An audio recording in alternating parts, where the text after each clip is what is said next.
Coming up on Good Morning Longhorns, Governor Greg Abbott delivered his annual State of the State address. More on his top priorities. On pause, President Trump pulls tariffs on Mexico and Canada just hours before they were set to take effect. More on what it could mean for you, the consumer. And close until further notice. The doors at Mooney's on Guad are shut. More on what's taking its place. One Texan made music history at Sunday night's Grammys, the big winners and daring fashion choices that have music fans buzzing. And finally, it's back. The 29th season of The Bachelor is underway, and this Valentine's season, we're making our predictions of who could get that final rose. All this and more coming up right here, right now, on Good Morning Longhorns.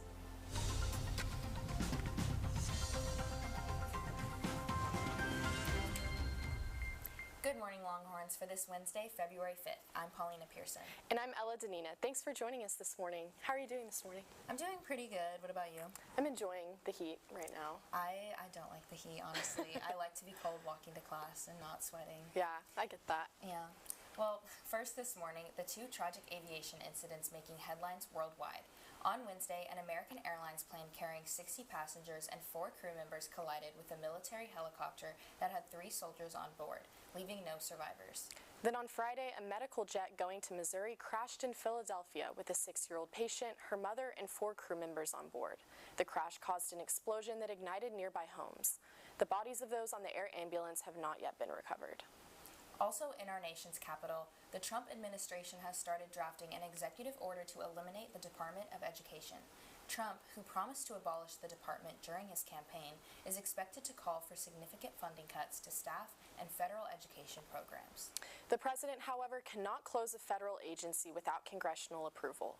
The Republican Party holds a narrow majority in both the Senate and the House. Elon Musk, head of the Department of Government Efficiency, posted on X saying that Trump will succeed in his efforts. And an update on President Donald Trump's tariff threats on Mexico, Canada, and China. On Monday, the president announced that he would be delaying Mexican and Canadian tariffs for an additional 30 days, but Chinese tariffs began yesterday. Our Lauren Peck is here this morning to tell us how this could affect Texans. Good morning, Lauren. Thanks, Ella. Last week, Trump announced a 25% tariff on goods from Canada and Mexico and a 10% tariff on Chinese goods, an effort to hold these countries to their promise of curbing illegal immigration and fentanyl trafficking. These raised tariffs, which are taxes on imported items from other countries, could in turn raise prices here in Texas. Austin Representative Lloyd Doggett warned that Texans would immediately feel their effects in grocery stores and restaurants, as Mexico is the state's largest trade partner, especially with produce. Texas contractors who take from Mexico's $35.4 billion machinery imports say this will increase building costs and raise rent. Canada is also one of Texas's largest sources of petroleum and crude oil, which means gas prices could rise. Amid concerns from Texans and threats of a trade war, Governor Greg Abbott told CBS in an interview that he sees these tariffs as simply a negotiation tactic. Take a listen. The number one priority for both Trump as well as the people of the United States of America is to have secure borders, to stop fentanyl and crime pouring across our border into our state. And so Trump, levied or said he was going to levy these tariffs to achieve the goal of having a safer United States. While even Trump admitted on his Truth Social that Americans should feel, quote, some pain from these tariffs, Dallas Representative Jasmine Crockett said in a statement on Saturday that they will be, quote, extremely catastrophic for Texans and especially business owners. Back to you, Paulina. Thanks, Lauren. 2 of President Trump's more controversial cabinet nominees passed a major step on the road to confirmation. Senate committees voted to advance Health Secretary nominee Robert F. Kennedy Jr. and Director of National Intelligence nominee Tulsi Gabbard amidst heavy contention from Democrats. Both nominees await a final confirmation vote from the full Senate. And in the past week, the Senate voted to confirm Lee Zeldin as Environmental Protection Agency Administrator, Doug Burgum as Interior Secretary, Chris Wright as Energy Secretary, and as of last night, Doug Collins as Veterans Affairs Secretary, and Pam Bondi as Attorney General. Immigration remains top of mind. Back here on Saturday, the Austin Party for Socialism and Liberation protested outside a potential ICE facility in Pflugerville. They're seeking answers from local leaders about the approval process and the lack of public knowledge regarding its construction. The rally lasted around an hour. Pflugerville officials said the Department of Homeland Security is leasing the property for office use, but did not clarify the nature of their operations. Protests also came to Austin Monday when people gathered at the corner of North Lamar and Runberg Lane to express their support for immigrants and their families. At least one arrest was made after law enforcement alleged one protester blocked a roadway. Meantime, Governor Greg Abbott delivered his State of the State address Sunday night, addressing his legislative priorities. TSTV News' Justin Dowd was there and breaks it all down. I'm declaring school choice an emergency item that must pass this session. Legislative priorities were the focus of Governor Abbott's State of the State address Sunday, where he laid out emergency items he hopes the legislature will tackle this session. As expected, Abbott pushed the need for education savings accounts, or vouchers, which are expected to be voted on in the Senate this week. Government-mandated schools simply cannot meet the unique needs of every student. But Texas can provide families with the choices to better meet those needs. Legislators and political leaders from across parties gathered in the warehouse of the Arnold Oil Company as the governor outlined his property tax relief initiatives. I want at least $10 billion more in property tax cuts for our fellow Texans. He wants tax increases and local bonds, which regularly fund basic school necessities and community infrastructure, to require a 2/3 supermajority from voters. No approval, no new taxes. Measures to combat cyber attacks and the largest one-time investment in water infrastructure in the state's history were just a few of the other emergency items. I am making property tax relief, life-changing career training, bail reform, teacher pay, an emergency item this session. While the Texas legislature isn't able to pass legislation for the first 60 days, Abbott's emergency items bypass that restriction. Outside of emergency items, he also addressed everything from immigration and wildfires to higher education. Democrats held a press conference after the speech, countering some of the governor's narratives on school choice and workforce measures. They pointed out that similar measures had been proposed by Democrats in the past, but were voted down by Republicans. From the State of the State, Justin Dowd, TSTV News. Thanks, Justin. The governor's announcement of his emergency items allows the legislator to pass bills related to those items. And last week, Lieutenant Governor Dan Patrick also announced his priorities for the Senate. School choice was near the top of his list as well, and the Senate is set to discuss SB 2, the voucher bill, later today. Other items of concern for the Lieutenant Governor include stopping Drag Story Hour, banning all forms of THC, and putting the 10 Commandments in schools. Austin Central Library is set to receive a new stream of revenue. The new cafe has been approved to lease a space inside the Austin Central Library during last week's council meeting. The Cafe Creme, is scheduled to lease the space within the library for the next 7 years. This arrangement is projected to result in approximately an additional $100,000 in the library's annual budget. And a go-to place for Texas game days, trivia, karaoke, and more is no longer. Moody's Kitchen and Bar announced its closure in an Instagram story last week. The post said, quote, "We love you guys and it was a good run. Don't be down and stay in the mood." It's due to a change in ownership. The space is set to become home to a pub dedicated to showing women's sports. It's called 1972, commemorating the year Title IX was signed into law. According to KXAN, renovations are underway, but the main goal is to open by March Madness. And across squad, UT's own Cactus Cafe is celebrating its 45th birthday this month. University Unions is pairing with Armadillo World Headquarters to bring students a month-long celebration featuring student performers, Austin bands, and award-winning musicians. The lineup includes West 22nd, a band of UT seniors we talked with back in October at ACL. Tickets are on sale now, and students can see these performances from February 6th through the 22nd. For more, visit the cafe's website. And new leadership in the Moody Honors Program, Wan Soon Koo, Associate Professor of Instruction in the Stan Richards School of Advertising and PR, will soon become the program's director. Koo moves from his previous position in Moody as an advisor on senior thesis projects. The college says he's looking to bring awareness to the program's expanded opportunities for higher critical thinking, writing, and discussion among peers, while still helping students with their capstone projects. And the Blanton Museum of Art is showing a new exhibit in its paper vault. Titled A Family Affair and showcasing art from 1500 to 1700, the exhibition highlights printmaking skills passed down between generations. Co-curator Holly Borum said the collection highlights the intersection of art and commerce. We might think of artists these days as independent geniuses, but historically artists have been trained as craftspeople, learning a particular skill. Of A Family Affair is on display until June 15th. Part 2 of the exhibition, showcasing art from 1700 to 1900, opens June 28th. And when we come back, we're joined by our Ella Olson with your full local forecast. Plus, in case you missed it, what the groundhog had to say about whether an early spring is in store. Stay with us.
Welcome back. This Sunday, the famous groundhog Punxsutawney Phil emerged from his burrow.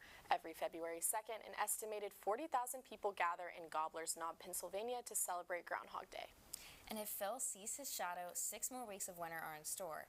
If he doesn't, an early spring is ahead. This year, the groundhog did see his shadow, signaling a continuation of the cold. But how accurate is Phil? A study by the National Oceanic and Atmospheric Administration suggests that he's only correct about 35% of the time.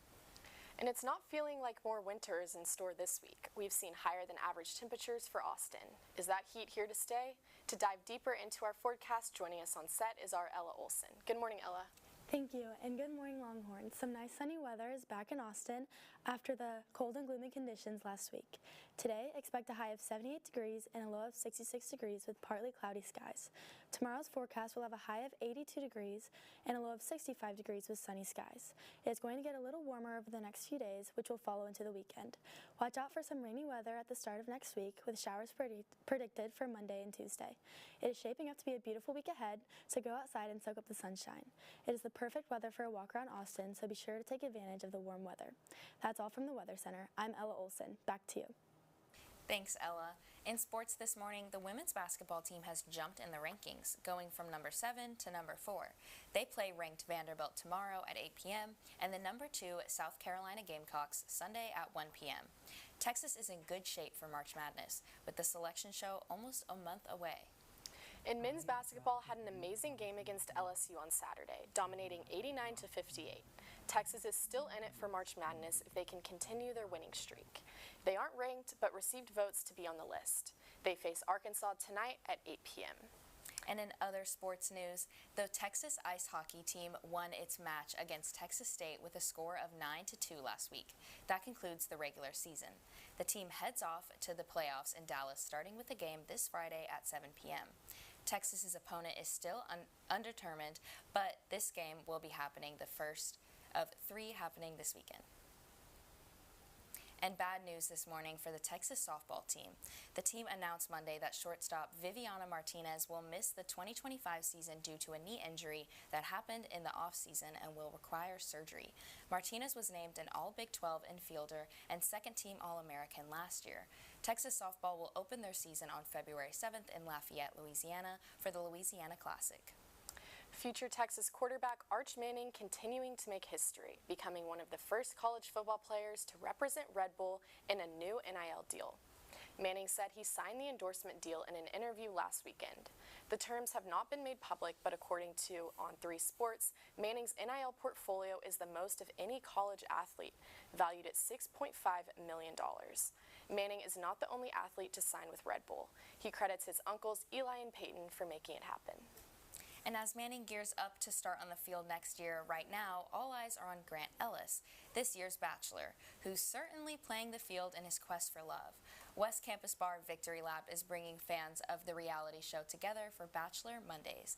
Last night, many gathered to watch the second episode, surrounded by rose-themed decorations, special food and drink deals, and Bachelor Bingo.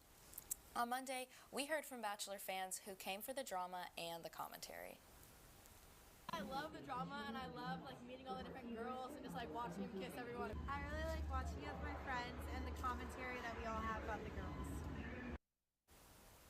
Don't miss out on the fun and head to Victory Lap Mondays at 7 p.m. to catch the show. The mother of one of UT's most recognizable faces is proving you're never too old to be on the cover of a magazine. Austin Lifestyles magazine revealed the cover for its February issue featuring Matthew McConaughey's mother, Kay, who's 93. Kay, whose son and daughter-in-law affectionately call her Mama C, credits her longevity to her positive attitude and diet. The author and former teacher has a number of routines which include 2 glasses of wine per day, Pilates 4 times a week, and remaining stress-free. At 76, Kay wrote her book called I Amaze Myself. She told the magazine she loves life and her grandchildren and plans to live to 98. The annual MLK Festival happened this past Saturday at Houston-Tillotson University. Many members of the Austin community came together to honor and remember Dr. Martin Luther King Jr. Volunteer coordinator Para Agoba has been a part of the Austin Heritage Council, an organization created to oversee the planning of this festival since 1993 and has seen this festival grow. I believe Austin truly believes in coming together. I think that this area is really dedicated to equality and equity and everybody having that shot at the American dream. So I believe that's why it's continued as long as it has and will continue for many years to come. Members of the community leave with smiles on their faces, excited to return for next year's festival. And back here on campus, student models are getting ready to walk the runway at Culture de Couture. Campus Events and Entertainment is hosting the New York Fashion Week inspired showcase in the WCP Ballroom this Thursday. It showcases student models wearing designs by Black student fashion designers in honor of Black History Month. It runs from 6 to 9 p.m. Admission is free for you and a guest with your student ID. And after the break, we'll be joined by our Gracie Kirshner to help break down Sunday night's Grammys Awards. Stay with us.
Welcome back. Music's biggest night happened just a few days ago, and our Gracie Kirshner got an exclusive sneak peek. Take a look. We have Gracie Kirshner here to break down the show and tell us more about how her parents got to go and what their experience was like.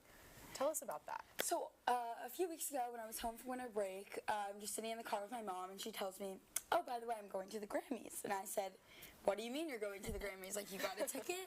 No, this resort in Georgia paid for both my parents and some of their friends to go to the Grammys. They paid for their flight, their hotel. My mom got a dress. My dad got a suit. They got their makeup done, massages. That's crazy. Hair. That is so crazy. I didn't even know that, like, normal people could go to that. I didn't either, but I guess I heard too. There's obviously a photo of them at the red carpet. I mean, yeah, they were living their best life. My mom is a huge music fan. My dad, maybe not so much. I remember they went to the Drake concert last year, and he FaceTimes me, and he's like, Champagne Poppy's opening. And I said, Dad, I'm pretty sure Champagne Poppy is Drake. Yeah. He said, no. So, yeah. Wait, did they meet anyone? My mom shook Post Malone's hand, so I think she peaked at that moment. She's trying to miss our graduation for the Post Malone concert, so she's a big fan. But let's break down some highlights from the big night. One of the biggest surprises of the night was when The Weeknd returned to the Grammys with a show-stopping performance after a 3-year boycott over concerns with the Recording Academy's transparency and fairness in their awards process. After increasing inclusivity in their voting body and the ceremony in general, The Weeknd got to debut his new album Sunday with special guest Playboi Carti. I don't know about y'all, but I love the new Weeknd album. I've always been a Weeknd fan. Yeah, what did y'all think? I loved the visuals. I loved the visuals so much of the concert. And also, Playboi Carti went to my high school, and I'll never stop talking about it. So I was like really, really shocked and surprised. Asha loves Weeknd too. But now turning to Texas, Beyonce won both Best Country Album and Album of the Year with Cowboy Carter. This is her first time winning Album of the Year in her career. And she's the first black woman to win the award in the 21st century. The Texas House even passed a resolution to congratulate her. But there's been some pushback from country fans. Now, what do y'all think about this? Ellie, you go first. I think it's amazing that she can, be so successful with multiple genres of music. I think that's why she won. Just coming from a non-country background and being able to win this is a huge deal. Yeah, no, I totally agree. In my personal opinion, though, I don't really think that album is country, like traditional country. I think the other people up against her, they were all very great, and I really would have loved to see one of them win, but yeah, that's just my opinion. I don't know. I think also with country, the genre is so under-recognized sometimes. So, like, you would want to see a Chris Stapleton and Casey Musgraves win the award because that's really all they have. Their only award at the Grammys. That's all that they're doing. Yeah. Or Post Malone. Yeah. Well, she won both Album of the Year and Country Album. So I think maybe Country Album could have gone to someone else. No, I agree. And I do want to have an honorable mention for Ariana Grande because she didn't win any Grammys, and I wanted her to win so bad. That was crazy. I love her so much, and she was nominated, and anyways. Well, earlier we showed you how West Campus is in for The Bachelor. Coming up, Lauren stays with us to show you how to make the perfect predictions to keep you on your toes all season long. We'll be right back.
back to Good Morning Longhorns. As you may already know, Bachelor season is back and episode 2 just aired on Monday. Here to give us some tips on how to predict the winners, our very own Gracie. Paulina, you are going to need them. Our friends have been using this app called Bracketology to predict each week's winners, and I have been number 1 2 weeks in a row, while our girl Paulina here, she's at number 8. My top 3 tips are watch the promos and see who's in them. Take notes of who gets a kiss on the dates, because those girls usually stay, and who has the longer sound bites and intros. So in the first episode, when I would watch through who had an intro, then I was like, okay, they're going to stay for longer because they want us to get to know them. Right. But the one thing I could not predict this week was Alicia leaving. What happened with that? Justice for Alicia. That's where like your advice doesn't work, because they showed Alicia for so much on the first episode. Yeah. He kissed her First first. kiss. Yeah, she had her own intro. She was Miss Pageant Queen, and then what happened? They barely showed her this I would like to point out though that in the promos at the end of episode 1, Alicia was not featured in any of them, and Sydney brought that up to me. She was like, "That's weird. Alicia's not in any of these videos," and I was like, "That is weird." So I moved her down in my bracket, not by a lot, but I loved her, and I think she'll go in Paradise. But let's talk about the girls that were eliminated. Yes. So this week we had Rebecca, Alicia, Vicky, and Ella. Honestly, I wasn't shocked by any of those, but I wasn't shocked by Ella. For this upcoming week, like maybe Parisa might go because of the Fly show. Or Allie Joe. I put Allie Joe to go this week in my bracket. I don't know who else I put, but I feel like maybe Bailey might go. She's from Atlanta, so Bailey's love my annoying homegirl, me, but you can't be crying over a guy you met 48 hours ago. No, Ella was bawling on the floor. She was like, "That's my husband. That's my husband." I was like, "You met him like 5 minutes ago." Well, personally, these are who I think will be my top 3, at least for like hometowns or maybe fantasy suites. I think Alex, Juliana, and Rose. I think they're just so sweet, and you could tell Grant like really likes them and isn't like cringed out by them. I kind of think that I love Carolina. Like, she's a baddie. I love her energy. I didn't really love the drama that she was in, but no, that was I love Lydia, and I think Lydia's gonna win. I'm not sure. Maybe she'll go to like final 2. I just love her. I feel like she's so underground. Yeah. Okay. I don't know, but we'll see. Okay, what about you, Ella? I think Natalie, Alex, and Rose, especially Natalie. She seems like she's drama-free. She was good with the kids in that episode on Monday. That's true. That was so cute when that little girl like had the video. I know. Oh, no, it was so cute. But also, really quick, what did y'all think about the dates? Lame. I don't know. From basketball to like... It's crazy. Yeah, the mall date, it was giving like abandoned. The singing. Yeah. I saw he made a TikTok about that. I was like, at least you're honest with yourself, you know? No, his singing is like so bad. I'm sorry. Like, I know, I was getting kind of cringed out. Yeah, literally. Well, that's all the time we have for this Wednesday. Thank you guys so much for joining us. I'm Paulina Pearson. And I'm Ella Danina. From all of our Good Morning Longhorns team, we'll see you back here next week. For Campus First News, you can follow us on Instagram at Good Morning Longhorns and check out our website at tstvnews.com.